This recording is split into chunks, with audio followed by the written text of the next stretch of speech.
Welcome, everyone. I'm Urmila Chaudhuri, co-founder of People. Thank you so much for joining us in our very first webinar in this new series. Today marks an important moment for us as an organization. It reflects a conscious step by People to more intentionally integrate gender equity, not only across our programs, but also within our own organizational practices. Many of you are already familiar with People's Journey. Our commitment to educational equity has always been rooted in a child-first philosophy, one that places the learner at the center of everything we do and strives to ensure that every child has access to meaningful and inclusive learning experiences. Over the years, we've had the privilege of working very closely with the Municipal Corporation in Delhi and the state of Madhya Pradesh, co-designing and supporting systemic reforms. Through this work, we have gained deep insights into how education systems function and how sustainable long-term change can be built within them. As we continue to grow and scale our work, we have also recognized the need to be more intentional about how we address gender and inclusion, both within our internal systems and in the programs that we design and implement. If India is to move towards truly inclusive growth, it is essential that every learner, specifically girls and those from underserved communities, not only enters school, but is able to learn in environments that are safe, equitable, and empowering. Our classrooms today are not just spaces for academic learning. They are where the next generation of leaders is being shaped. The quality of their experience within education truly matters. It is with this belief that we are launching this webinar series. Through this platform, we hope to bring together diverse voices from across the education ecosystem, practitioners, policymakers, educators, and young people to reflect on what a gender inclusive and responsive learning environment should look like. Today's discussion focuses on how the conversation around gender in education is evolving, from a focus on access to deeper questions on agency, safety, participation, and representation in learning spaces. Before I stop, I would like to thank all our partners and speakers for being part of this conversation. We are so honored to have you with us, Ms. Pranjal Patil from the Directorate of Education, Government of NCT, Delhi. Thank you, ma'am, for joining us. Arjun Sanyal from Echidna Giving. Thank you for joining us, Arjun. Shruti Jori from Breakthrough. Thank you so much, Shruti. Shiladitya Ghosh from People, or popularly known as Shil Sir. And last but not the least, Pragya, who has been a student of our people-supported Lajpat Nagar Municipal Corporation School. She is today in grade 12. I remember Pragya way back in grade 3. Today she's pursuing science in grade 12. Pragya, if you're there, I can't see you. We are so incredibly proud of you.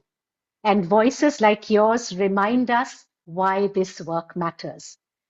And to all of you who have joined us today, thank you for being there, for engaging, and for being part of this shared journey. I'm delighted to welcome you once again. I'm now going to invite Nupur Nawani, our project manager for gender, to set the context for today's discussion. Thank you. Yeah, thank you, Urmila. And I want to start with a line that resonates with the discussion that we'll be doing forward, and which says that we cannot change outcomes without changing the systems that produce them. So I'll share my screen, and maybe Avikal can just let me know if my presentation is visible. It is visible. Please go ahead. Yeah, thank you, Avikal. So when we talk about the gender responsive ecosystem and how can we turn our schools into institutions which are responsive towards the need of the children, especially children coming from the marginalized background, with the children with disabilities and children experiencing a lot of problems. So how can we make the school systems better for them? But when we look at a school, we generally see the school from a surface level. We see classroom practices, infrastructure and safety, and participation opportunities. But what we tend to overlook is the tip of that iceberg. So, if we really want to transform the system and make it gender transformative in nature, then we need to address all these layers. And because it is a collective effort involving so many stakeholders from these different institutions which are shaping a child's classroom experience, therefore we need to align all these stakeholders together. And so how do we do this? So, whenever we think of a problem, generally we think of it from a technical lens. For example, if we see that there is gender inequality in the schools, we usually think that a sensitization workshop can fix it, or maybe an institutional circular can fix it, or any guideline which promotes equality can fix it. But we need to understand the nature of this problem is not technical, but it is adaptive, because gender is not something which is a knowledge gap, but it requires to understand it, to reflect it, and it requires change in norms, behaviors and practices. Therefore it is not something that can be fixed technically or in a day. It requires sustained effort and motivation and an intent from all the key stakeholders who are shaping students' lives. So, we as an organization adopted an approach that we thought of integrating genders since starting from the primary grades. And for that, we wanted to find out what are the shortcomings in the schools, what are the gaps, and how can we address them. So, for doing that, we devised a gender audit framework which basically captures all the themes which you can see on the screen. For example, access and participation, classroom practices and pedagogy, school environment and safety, school systems leadership, student voice and agency, representation and messaging, and community engagement and support. So we designed a questionnaire which comprises of 13 sections, and the sections capture different perspectives. It has different interviews of students, parents, SMC members, community members and teachers, and we also conducted classroom observations. And in this process, this was a week long process for devoted to a single school. And in this process we also viewed the lens of the curriculum that was there, all the TLMs in the classroom, with a gender and inclusion lens. So what we could find with our gender audit pilot that we have done in some schools, we could observe some common strengths. For example, we could see uh, in the early years, in the early grades, we could observe gender parity. We could observe that the ratios are equal, because when we look at the secondary grades, we see in the transition phase, we see a lot of dropouts, especially with girls. But unlike that, in the primary schools, we could see that there is a gender parity. We could observe that special education support structures are also well established in the schools. And when we interacted with the students shared with us that they get opportunities to answer in the class, and they perceive the classroom environment to be fair for them. The students also shared that whenever they face any sort of difficulty, they approach their teachers, which implied that teachers are functioning as their first responders. And parents also believe that the school environment is safe for their children. Parents are engaged, and some parents are proactively supporting the schools and children's learning. And we could also observe that student leadership structures also exist, and teachers are using participatory classroom practices to engage the students. But along with these trends, we could also find certain gaps where we felt that all the CSOs and the institutional players need to come together to address these adaptive challenges in whatever way they can support. So when we talk about the gaps, we could feel that the accessibility needs to be strengthened, because in many schools we could observe that separate sanitation facilities were not available for the CWSN students. And we also saw that gender equality understanding is present in the school systems, but that needs to be deepened. For now, we could observe that it is there on the surface level. We could also feel that the teachers are doing inclusive practices, but it is at their own level. It is not institutionalized, and we also felt that there is a lack of space wherein the students and the teachers can collectively reflect together on what are the patterns that they are observing in the classrooms. We also felt that there is a need to expand the SMC engagement, especially on issues of gender, safety, and inclusion.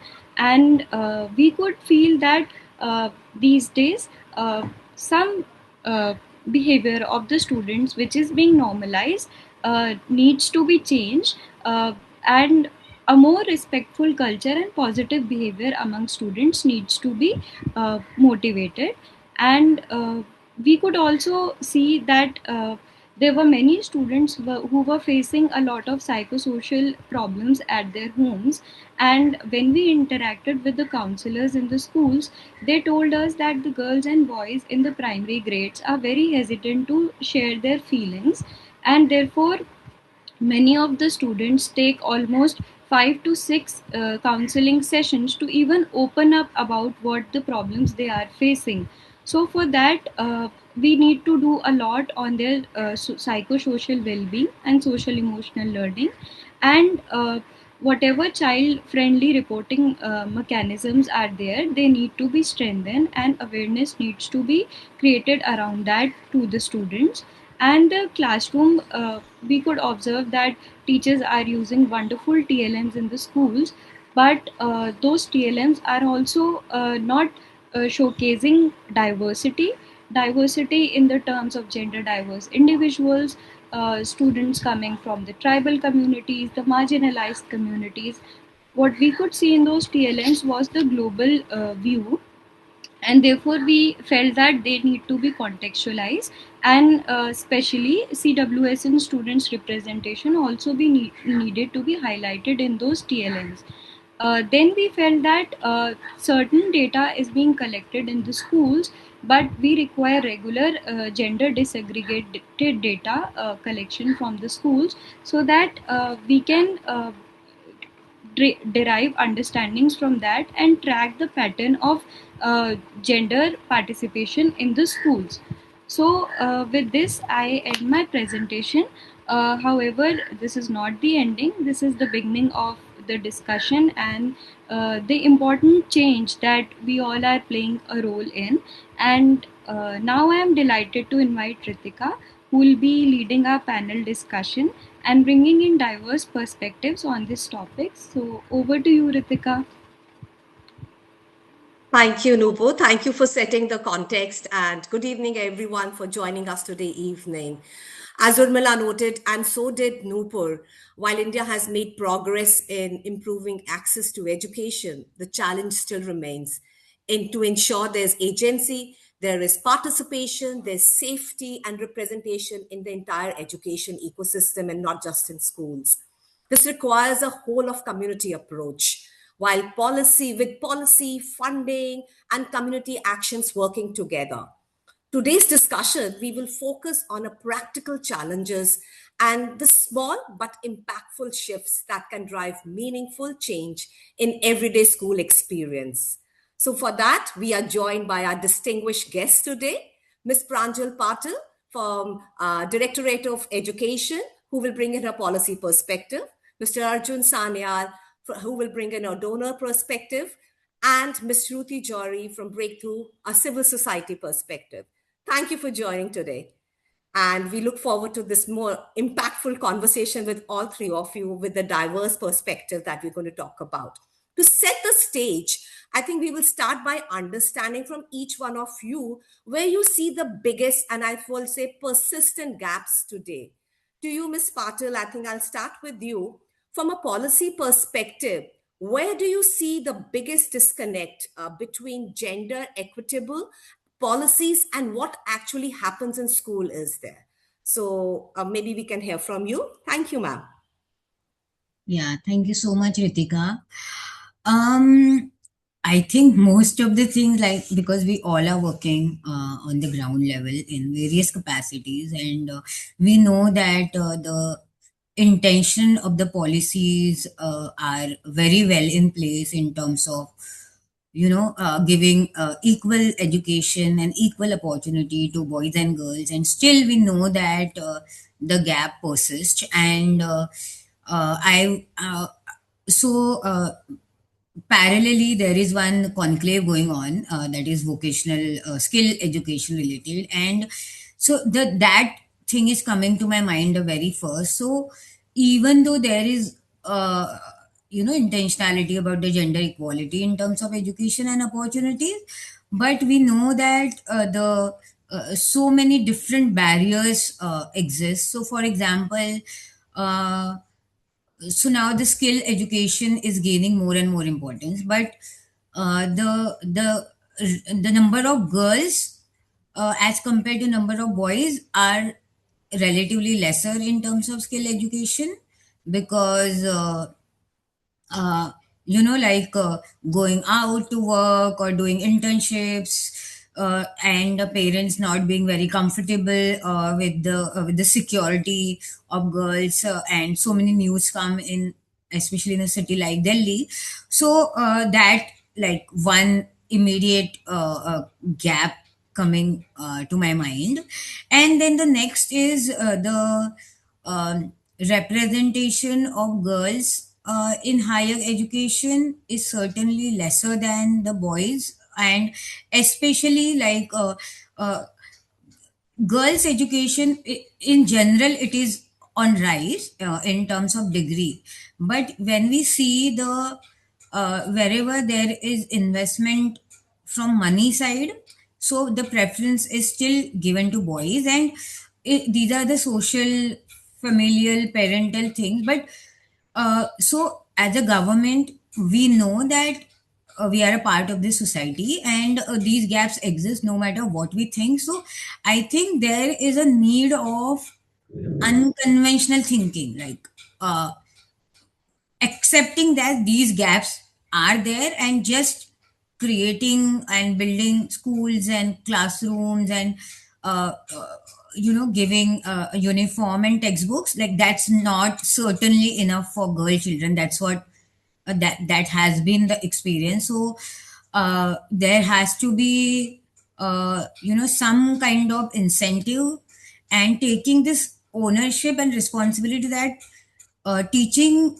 girl children is our responsibility. And even though the other side of the stakeholder, like family and society, even though they are not ready, it's primarily our responsibility to teach them. So I think if we accept this gap, and if we go ahead considering this gap, then I think we can see that shift in policy also. So it's not just equality, right? Like we always use this term equitable. So it's like whatever is needed for whoever, that has to be done. Thank you. Thank you, ma'am. And I completely agree with you when you say it's more of equity than equality. And this is something I have always believed in. From you, I think we will move on to Arjun. Arjun, from a funding lens, what kind of gender transformative efforts or thematic areas in education tend to be overlooked or underfunded? Yeah, thanks, Ritika. I'll start with what is happening already. So you'll see a lot of investments and a lot of work happening in curriculum, in training. So how is curriculum training more gender equitable? There's a lot of work on gender disaggregated data that is happening. So you do see a parity in gender in enrollment and outcomes, at least in the foundational stage. But this sort of thing can become very mechanical. So more girls are coming to school, more girls are learning. But is education actually reproducing the same norms and social structure, or is it helping girls to think more critically, ask questions? So we need to change the narrative a bit.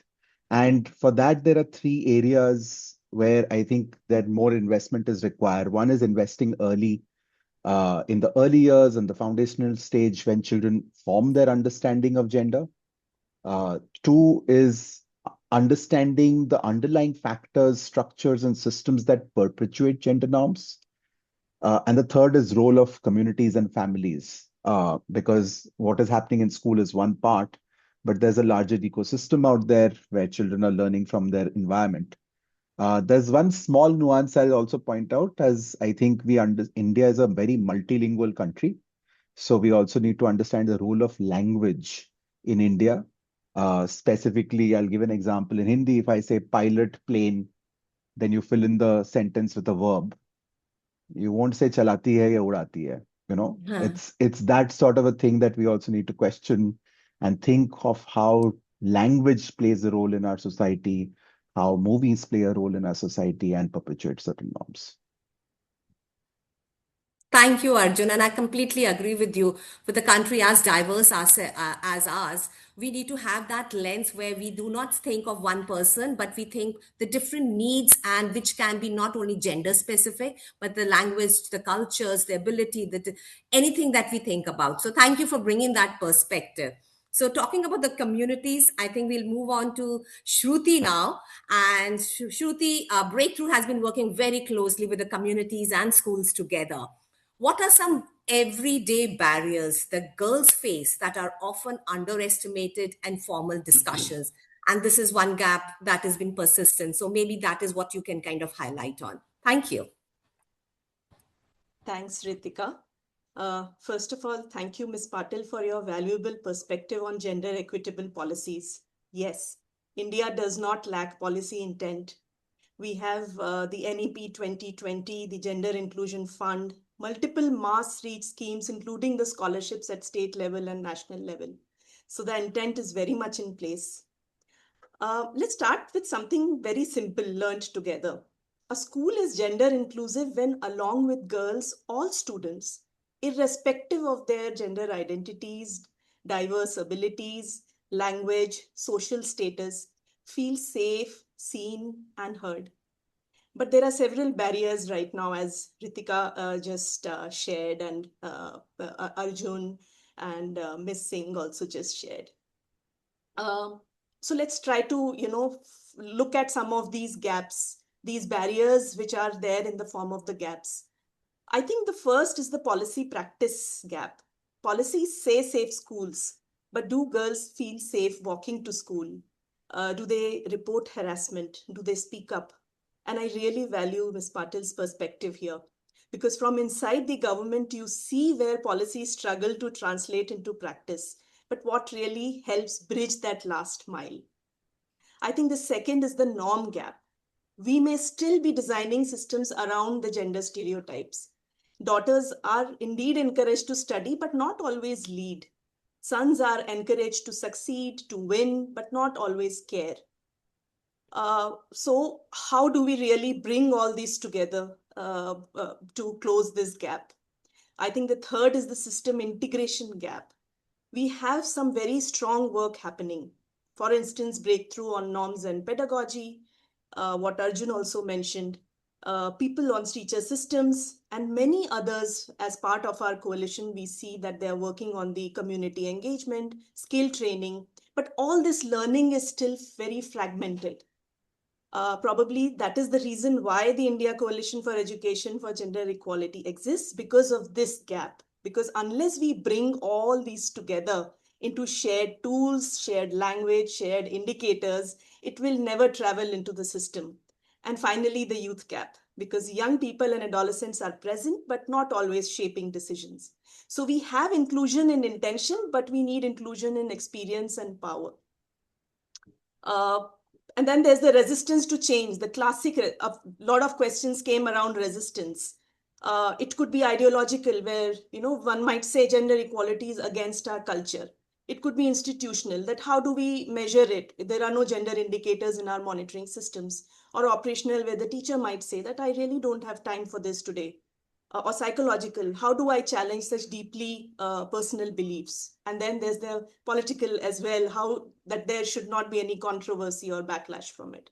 So I think we need to also make a note of these resistance that happens along with these barriers. So that's how I would really like to explore the idea of what are the barriers that exist in our system.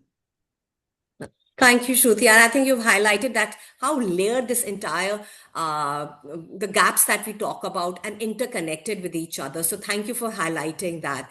And I think something very common that has come up in the gender gaps is norms, the gender norms. And I think I will move to my second question around gender norms. And we talk about policy, we talk about problems, but the gender norms are somehow reinforced. And this is what you all have kind of highlighted in your points out here through our everyday practices, classrooms, homes, in sports, discipline, or even the leadership roles that we all talk about. So, and we know there's gender norms are they are reinforced not just through policy, but through our everyday practices, classroom participation, sports, discipline, leadership roles. So, if we have to now, moving on to the question, which is, I suppose we can talk a lot about it, but since we have very limited time, I think we will be very focused out here. How can the policy to action shift mindsets to address the deep rooted and repeated generational gender norms? So, Ms. Patil, I think I'll again first pose my question to you. Policies increasingly recognize issues like unpaid care work, safety, and gender norms, but these often remain invisible in implementation. And how can systems better identify and respond to these hidden barriers, which are actually never kind of measured in our day to day life? So, over to you, Ms. Patil. Yeah, so great points raised by my co-panelist, and of course, there is a need right now for us to pause and think whether our gender sensitization is about truly about gender equity, or it's again we are centering ourselves around gender stereotypical norms only. So just now while listening to other speakers, what came to my mind that this gender sensitization programs we run, and often what we do, we tell girls things to girls and boys things to boys, so they already know their own issues. The others gender here needs to be sensitized, like boys need to be told what menstruation does to a girl's body, or how their mother's unpaid work has actually might not have given her time to pursue her dreams. And the same thing for girls, like how it's not only boys responsibility to earn, it's both responsibility of both the people and also the capacity of both the people. So I think the very policies and the very good intentions that we are having and working with, I think that's again leading to the status quo. So I think because I think everything is not just about like a big policy. It's a lot about what we do after we have the policy, like what kind of willingness, or what kind of unconventional approach we can have. Because what happens in government, like the scale is always so large that, and there is always the limit of time, and the like the funding limitations in terms of like spending money in this very year, and so there are so many other terms and conditions. So convenience takes like higher it convenience takes a priority. And then officials certainly work with good intentions, but then again hard pressed with time, then we think that let's take a road that is already taken. So I think uh, because especially in terms of gender, the policies on paper is it's a very significant thing, but it's a very small part of the entire problem, because here everybody is a stakeholder, right? Like mother, father, teacher, school Yeah. principal, official, everybody is a stakeholder, and bringing change from within is very very difficult. So how to bring these all stakeholders together in every decision of a school or education, I think that is going to bring a change. And work is going happening towards that direction. For example, we have this SMCs, school management committees, where we have leaders from community and social workers, and everybody has a say, and they are, since they are from the local community, they have the interest, like good interest in the development of the school.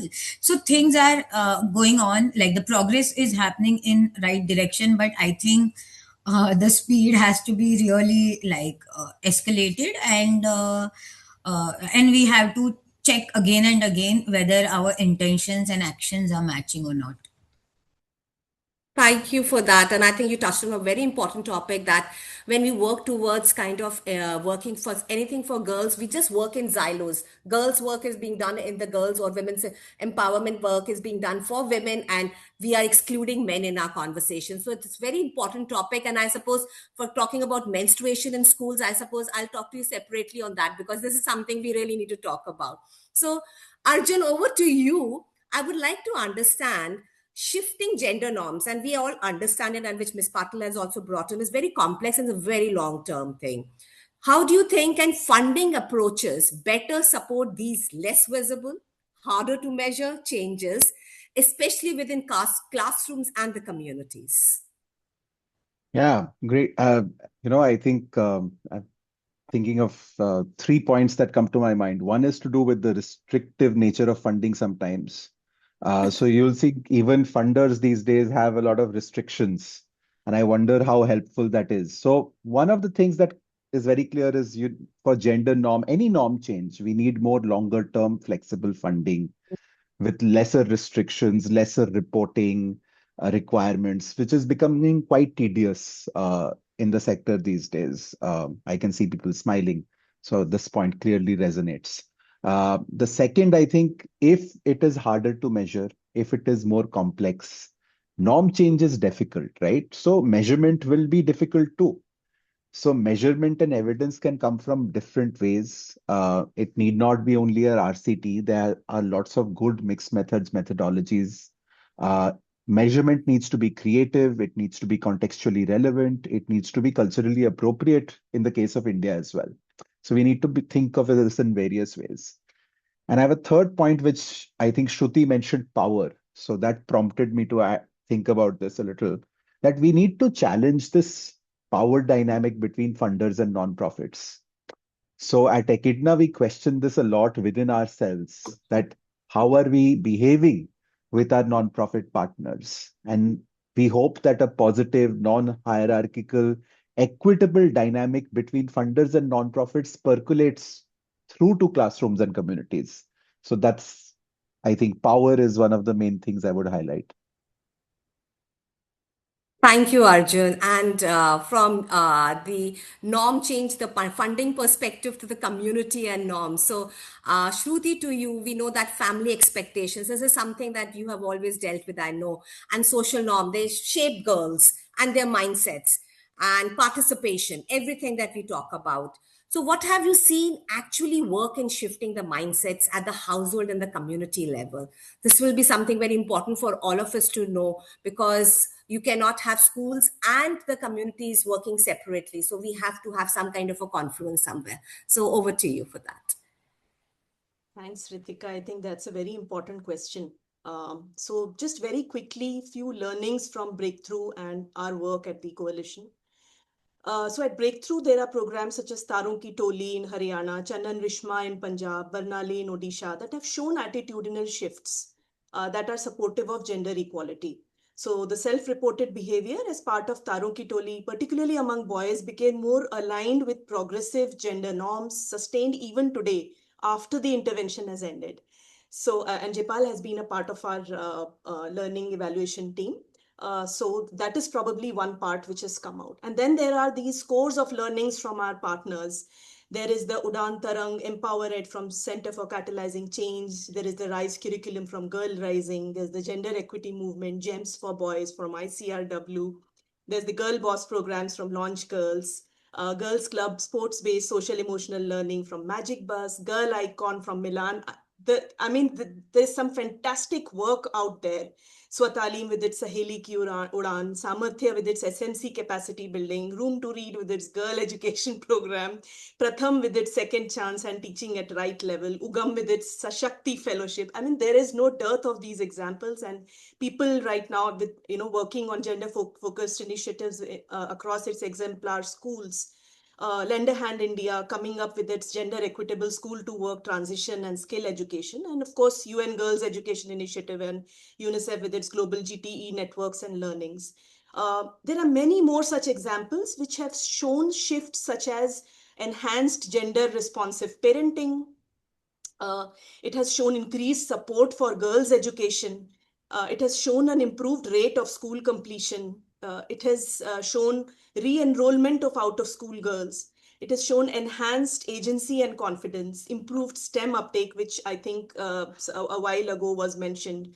And I think what also came out was a better workforce participation among the program alumni when compared to the state or national average. So there it is possible to do it, but it is of course a very difficult task, as all of us agree that norm change is not a very small time effort or a project cycle effort. It is continuous, it is longitudinal, it is long term, requiring a lot of patience. Change does not happen in a linear fashion, it changes in loops. Some days are good, some days are bad. So I think what we really need to bring together are all these beautiful learnings that we can tie together and create as one bouquet for systems change. No, thank you, Shruti. And I think that is very beautifully you've put a bouquet of systems change, and that bouquet is something we will give to our future generation. So hopefully we will be the last generation talking about, and our change makers are out there and enjoy that bouquet that we present to them. So I think we've talked about gaps. So let's move on towards a little bit more positivity out here. Something solution. So if I would like us to bring us talk about some solution, especially actions that we all feel that are practical and doable. Gender norms, we all agree that is a long-term change, but that doesn't imply that we'll stop our work out there. We are continuing to work that. That's a drum that will continue beating. And now we have a lot of leaders and educators who are listening today out here, and there are some learners as well. So we have to talk about one change that we can implement and we can start working on tomorrow. What would you urge all our viewers to do differently? Unfortunately, Ms. Patil had to leave for another urgent meeting, so she won't be here. But I suppose she left us with some solutions in her conversations when she was talking about. She accepts that the norms chain needs to change, and that's a persistent gap. How the government is intentional thinking about it and trying to bring some kind of a course of action in coming years for sure, but we are working towards. So there's an internationality for sure. And she talked about how we need to kind of talk about the topics that are not exclusive for girls and exclusive for boys separately, how we need to bring them all together in one room. And I think that's one big solution that I see for myself if I have to go and kind of change. How do we bring all of them together, one voice in a room if we have to ask for a change? So, up to you, Arjun. If I have to ask you, what is one way we as implementers, and I suppose you bring us a smile on our face when you kind of talk about this, give us that hint how we can design our programs or evaluate to enable a deeper and more sustainable gender transformation. So, we all would like to learn from you. What is it that you would like to see for us to kind of design our programs? Yeah, I mean, that's a great question. I'll share two things. One is, I think I mentioned gender disaggregated data at the top of Yeah. this panel discussion. I think we need to do more analysis of this disaggregated data and understand where the gaps are arising. because there are differential impacts, there are inter-class variations. And it's not as if suddenly one day a girl will wake up and, there's a gap in mathematics understanding. There is something that is happening in the classroom that is leading to these gaps later on. So we need to understand these gaps better. And I think the second thing related to the PowerPoint I said earlier is that we need to start with ourselves.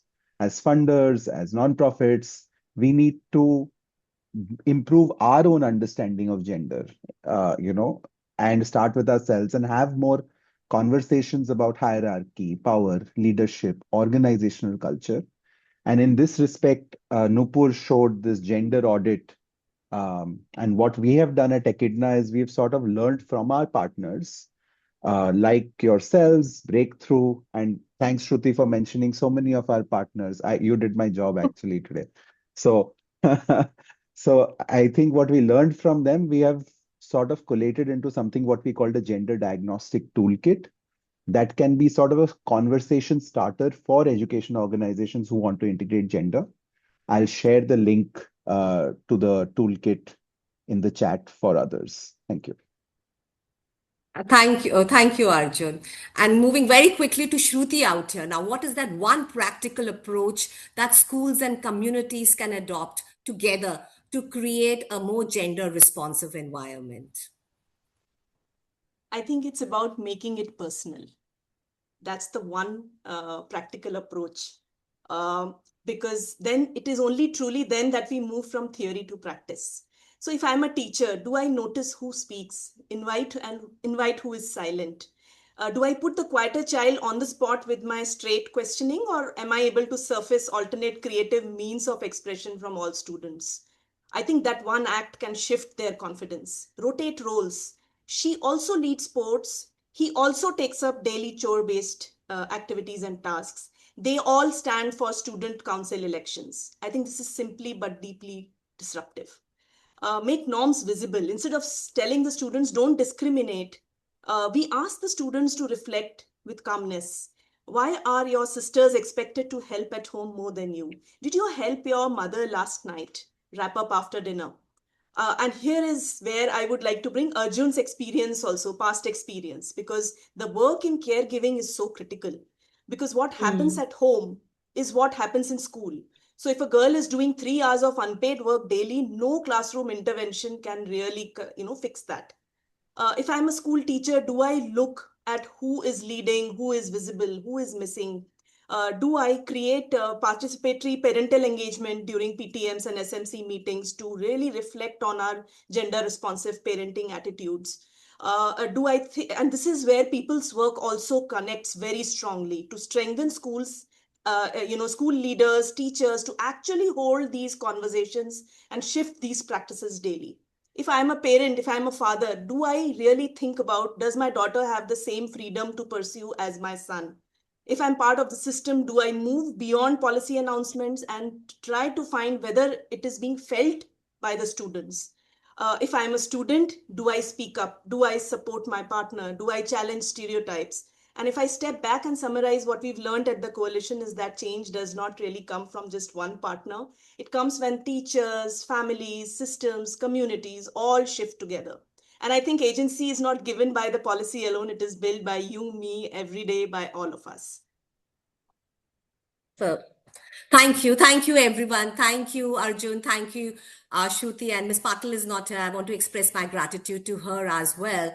Thank you for all the insights. And what stands out from this discussion is that advancing gender equality and equity is not just about big reforms, but it's also about intentionality, everyday actions. And we all are the stakeholders out here, and we all are equally accountable. So thank you for that.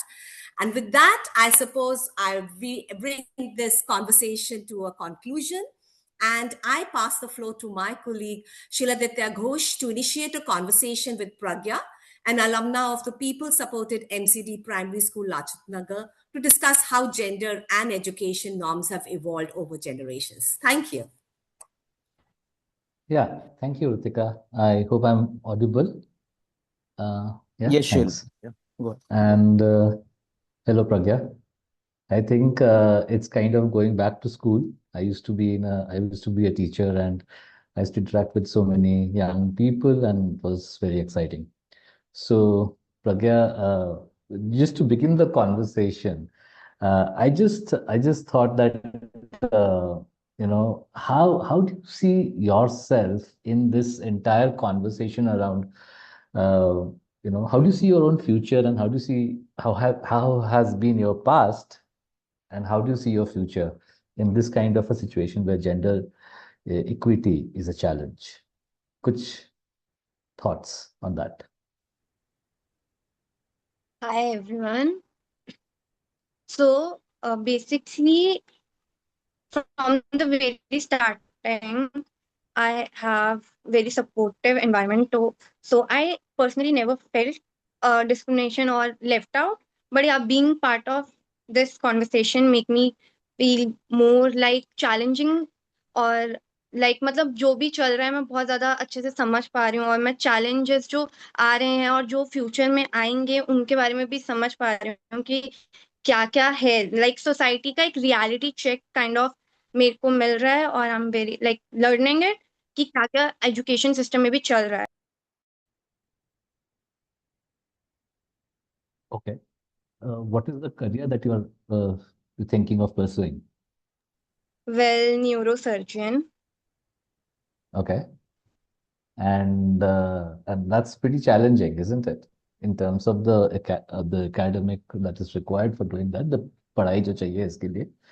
इसके अलावा आपको लगता है कि कोई और बाधाएं आएंगी जिसके वजह से आपको लगता है कि आपकी जो उम्मीदें हैं, जो ड्रीम्स हैं, that will get kind of somewhere, I mean, somewhere not met. How confident are you?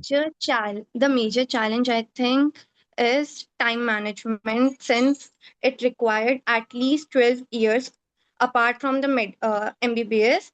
So I think that would be the major challenge I'm gonna face, and that's the major reason why there's less rate of females in the surgeon section of medical side.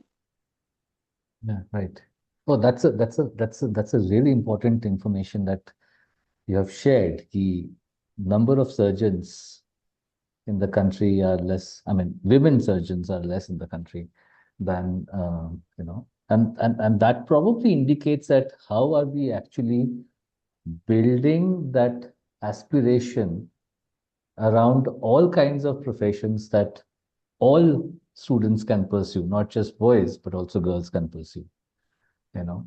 And being an educator, I just thought that there are certain things which probably can contribute in bringing about that change that is needed in the school setup. Uh, um, and I was just thinking about this topic about gender equity, and one of the platforms where this can happen is the school, right? Uh, and the school is a very powerful agency through which all children get influenced about what they could do in life, about every aspect of what they face. And I'm not specifically talking about girls, but about everybody, right?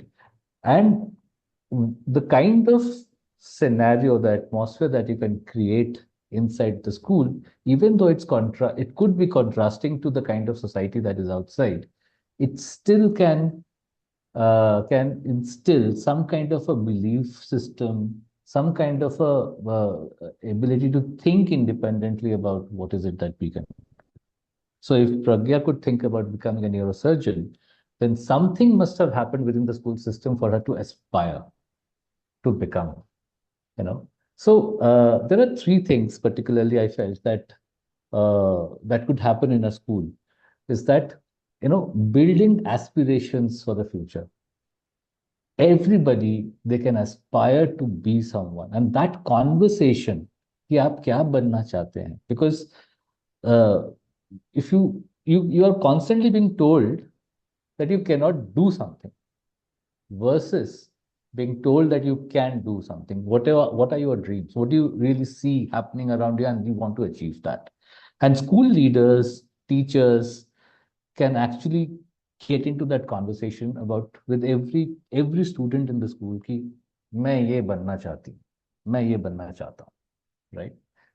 मुझे नहीं मालूम प्रज्ञा, आपने कभी ऐसा conversation किया होगा कि नहीं स्कूल में, शायद किया होगा, तो इसीलिए आपने सोचा कि मैं न्यूरोसर्जन बन सकती हूँ, right? And that is the beginning of wanting to, and this is something which just requires a kind of a con if we actually splash it on the newspapers today, that schools will have this conversation every day with their children, that this is what do you want to be, and what are the processes, what are the ways of becoming that. The second is about knowing the other. I think one of the things that was improvement area is structured reflective spaces. There's a lot of invisibility. I remember my school days, jab we did not know much about what was going on in somebody else's life. I'm like, what is the, particularly during adolescence, there was no such conversation at any point of time, right? If I don't know, but knowledge is always being poured in. So you lead to things like all kinds of misconceptions and the social norms which are not useful, which does not, which kind of perpetuates inequity, kind of takes over, right? So why can't we create those conversations deliberately to understand the other? It could be anybody. Outside me, everybody is the other. What is going on in their life? What is helpful? What is not helpful? Right?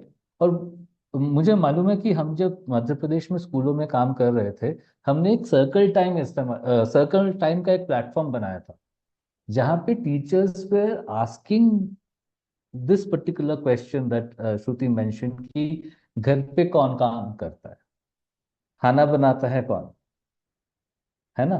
तो इस तरह के conversations में I think it's very important to have that more often, so that there can be it can generate that kind of thinking in everybody ki what is this equity that we're talking about. And the third thing, and third and fourth thing are somewhat related, is that ungendered vocational education. क्यों जब कहीं पे भी अगर vocational education है, तो वो education जो है can lead to meet the economic issues very quickly. I mean, that is one of the socio-economic issues are the ones for which girls drop out after grade 8, after grade 9.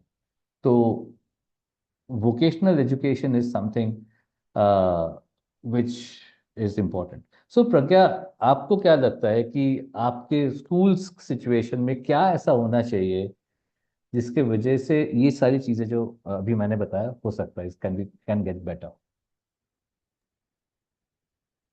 So I think equal opportunities for all students. School should ensure that both girls and boys get equal chance in academic, sports, leadership qualities, and all activities. Gender neutral environment, like by avoiding stereotypes like boys are better in sports and girls are better in education, encouraging everyone equally. Awareness and education includes topics about gender equality, respect in everyday day-to-day discussion would really help. And I think participation in leadership, equal participation in leadership roles, ensure girls and boys both get roles like class monitors, team leaders, strict. This would really help in building leadership qualities also, and being building a environment where there's equality regardless the gender. Wonderful. Wonderful. I think that sums it all. कि हमें स्कूलों में क्या करना चाहिए. So Devika, I think you could probably take this conversation forward around all the things that we discussed today. Hi, yes, thank you, Shil, and thank you, everybody. So, in all honesty, my role here was supposed to, sum up and listen to everybody who was, talking about this particular topic, which is so close to our hearts. But frankly, when our panelists were talking about it, and then Shil, you started your chat with Pragya, I just, got lost in the whole conversation, and somehow I have forgotten to kind of, jot down the pointers that I was supposed to summarize. But the things that have stayed with me, in complete honesty and in that spirit. Certain things that we did talk about, and thank you so much, Ms. Patil, for setting the stage where you were not just talking about the policies that are there, but really talking about how the whole ecosystem has to come into place and support. Of course, there are barriers, there are societal pressures that are pretty visible, but there are many barriers that are actually not naked to the eye. Thanks to Arjun for bringing up the topic of having more and more funders looking at supporting good work that the organizations or the CSOs people are doing, and really not just restricting to certain norms, so that the work in this area can continue. And I loved how he also talked about the you know importance of investing early at the foundation stage, which sets the stage for life. So we can talk about having equality in the job area and the growth, but what happens if we start talking about these important conversations, have these discussions with girls and boys, all identities right at the beginning, so that that becomes the norm, that becomes the new normal, so we don't even have to deal with how we can cover the gap. So loved that. And then again, taking from Shruti. Shruti, you spoke about many wonderful things. You talked about the gap in policy and practice. You talked about the gap when it comes to norms. But there was one line which I was able to jot down because that really struck a chord with me. You talked about inclusion and intention. We do have, we all have. But this is the time where we have to now move from inclusion in intention to inclusion in action. So that is something which I think stayed with me, and that is something I would love to see all around. And again, what Ritika shared, the accountability lies with all of us. It's not just, something that I can preach, okay, this needs to be done by so and so, but it is something that we all have to do. So, taking that as my, closing thought, I would just like to also talk a little bit about, the intersectional lens that we need to remind ourselves. Because what happens is when we talk about gender, often what happens, it gets focused only on girls, right? As if, they are all the same. But it is also very important to bring in the other realities like disability, caste, class, geography. Now, these are also very important layers that basically form other experiences. Inclusion is not partial. We need to realize that, and then only it can really become just and meaningful for everybody. So, this is my closing thought. But before we close, I do have one question. It would be taken as a poll and it can just pop in front of you on all the screens. I would request my colleague to just put it on the screen for all of us. So, what I really need here today is, as a reminder to myself and as a reminder to all my fellow participants, if there is one action that you are most likely to take after this session, what would that be? Now, I understand that all these pointers that come up on your screen are important, but let's talk about something that I can do right from tomorrow. If you were supposed to just select one, please put your answers in the poll so that we can have it and take it forward. We will break here for about 15 seconds for everyone. And it would be really nice if we can just get a thumbs up from the audience once they have submitted their responses. Thank you so much.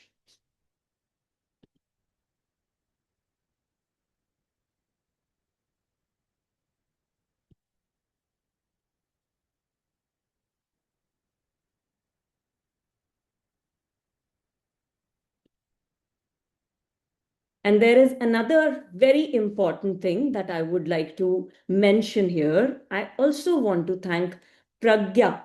While she was speaking and she was talking about her experiences, and it was so wonderful to see, it is always wonderful to see the students speaking. It was as if coming एक कहावत होती है ना, coming from the horse's mouth. So this was just that कि जो बच्चे, जो youth हमारा future हैं, if they are the ones, if they are so woke and they are so aware about this particular domain which is so important, तो मुझे ये लगता है कि हमारा future definitely bright होने वाला है. But thank you so much, Pragya, for coming here and talking to all of us. I would like to now hand it over to Ritika. Thank you, Devika. This brings us to the end of this important conversation. And I think the poll results are out.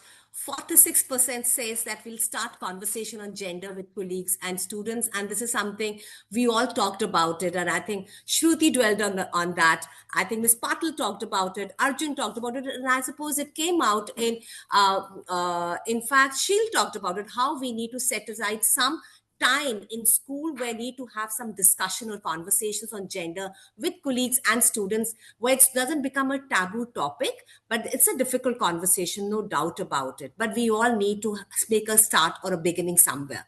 So that's where we kind of closing our poll with 48% for start conversation on gender. So when you all go back to your offices or to your classrooms, I hope you can all start this conversation.